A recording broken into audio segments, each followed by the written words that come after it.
1997లో నేను దేవుడి సేవకు వచ్చినాను. నేను కూడా ఇండివిజువల్ పరిచర్యనే. చాలా సంఘాలు పాస్టర్గా ఉండడానికి పిలిచాయి.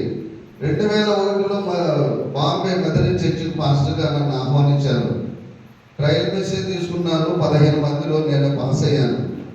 ఇక్కడే ఉండాలన్నారు. నేను ఉండలేండి, నేను ఊరు తిరుగుతానన్నా. ప్రభుపై ఆధారపడి పరిచయం చేయాలన్నటువంటి ఒక కాన్సెప్ట్. అపోస్తులైనటువంటి పౌలు పెద్దలు కాపరిలయ్య గారు ఇంట్లో కూర్చొని మాట్లాడుతుంటే అదే అంటూ ఉన్నారు, నా చేతులు కష్టపడ్డాయి దేవుని యొక్క సువార్తను ప్రకటించడానికి. నన్ను వెంబడిస్తున్న వాళ్ళ వరకు కూడా నేను కష్టపడి పనిచేస్తూ దేవుని యొక్క సేవలు చేశానని కొన్ని గొప్ప సంఘాలను కట్టి ఈ రోజు నేను క్రీస్తుని పోలి నడుచుకున్నాను, మీరందరూ నన్ను పోలి నడుచుకుని చెప్పినటువంటి పౌలు ఎబ్రీ పత్రిక 11వ అధ్యాయంలో విశ్వాస వీరుల జాబితా రాస్తూ 12వ అధ్యాయం 1వ వచనంలో తన పేరు లేకుండా చేసుకున్నాడు. కారణం ఏంటంటే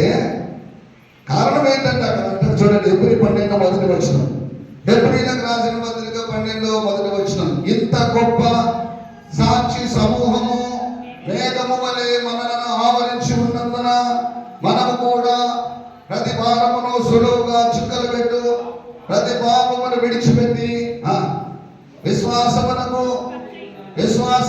కర్తయు దానిని కొనసాగించు వాడునైనా అందరి చూపును దేవుని వైపు చూపించాలన్న ఒకే ఒక కాన్సెప్ట్ అపోస్తులైనటువంటి పౌలుది. ప్రభువును చూపించడము, ప్రభువును మహిమపరచడము, ప్రభువును కనపరచడమే ఆయన జీవితంలో నేర్చుకున్నటువంటిది. కొరింథీ పత్రిక 11:1 అన్నాడు, నేను క్రీస్తుని పోలి నడుచుకున్నాను, మీరు నన్ను చూడండి. మనందరికంటే కూడా వయసులో పెద్దవాడు, జ్ఞానంలో పెద్దవాడు, అనుభవంలో పెద్దవాడు, ఆరోగ్యంలో కూడా పెద్దవాడే. ఆ పుస్తకాలు రాయాలంటే ఎంత ఓపిక కావాలో తెలుసా? నాకు రేడియోలో 17 సంవత్సరాలు అవుతుంది నేను చెప్పేబట్టి. అసలు చాలా రిస్క్ ఉంటుంది. రేడియోలో నాకు వాక్యం చెప్పడానికి వాళ్ళు అంశాలు ఇచ్చేవాళ్ళు, ఈ అంశం మీదనే మాట్లాడాలి మీరు అని. ఆ అంశాన్ని నేను ప్రిపేర్ చేసుకోవడానికి రాత్రులు గడిపిన దినాలు ఉన్నాయి. దాన్ని తీసుకెళ్లి రేడియోలో చదివిన ఎక్కువ అదర్ కాస్ట్ వాళ్ళు వింటూ ఉంటారు రేడియోలో మెసేజ్లో, విని ఫోన్ చేసేవాళ్ళు. కొంతకాలానికి రేడియో స్టేషన్ వాళ్ళు ఏం చెప్పారంటే, సార్ అంశాలు కూడా మీరే ప్రిపేర్ కండి అన్నారు. సామర్థ్యం కలిగినటువంటి వ్యక్తుల చేతిలో మనము పడ్డప్పుడు, ఒక అనుభవం కలిగినటువంటి దైవజనుల సంరక్షణలో పెంచబడినప్పుడు ఆత్మావేశము కలిగి ఆత్మల రక్షణ దేవుని యొక్క నడిపించడానికి ఒక సాధనంగా వాడబడతాం.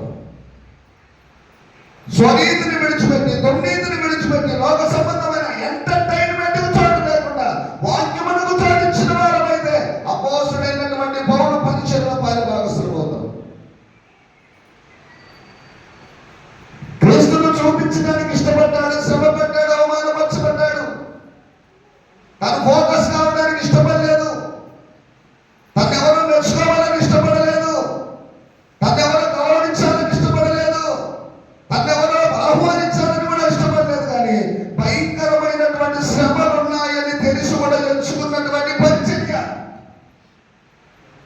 యునైటెడ్ క్రిస్టియన్ వెల్ఫేర్ అసోసియేషన్ అన్నటువంటిది ఒక ఫ్యామిలీ అయితే, ఆ ఫ్యామిలీ అపోస్తుడైనటువంటి పౌలు చూపిన అపోస్తులను వేసిన పునాది మీద కట్టబడినది. అంతకంతకు అభివృద్ధి చెందితే ఎఫెసీయులకు రాసిన పత్రికలో ప్రేమ కలిగి సత్యము చెప్పుచు క్రీస్తు వలె ఉండుటకు మనము అన్ని విషయములలో నిరంతర ప్రక్రియ, ప్రభు వచ్చే వరకు, భూమి మీద నుంచి విడిచిపెట్టే వరకు.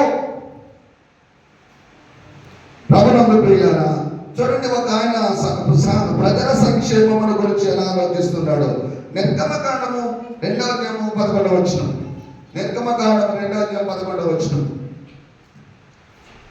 నిర్గమకాండము 2వ అధ్యాయం 11వ వచనం చదువుతారు ఎవరైనా? ఆ దినములలో మోషే పెద్దవాడై తన జనుల యొద్దకు పోయి వారి భారములను. మోషే ఎప్పుడు చూస్తున్నాడు వీటిని? పెద్దవాడైనప్పుడు. ఈ రోజుల్లో పెద్దవారమని, వయసులో పెద్దవారమని, జ్ఞానంలో పెద్దవారమని, అన్నింటిలో పెద్దవారమని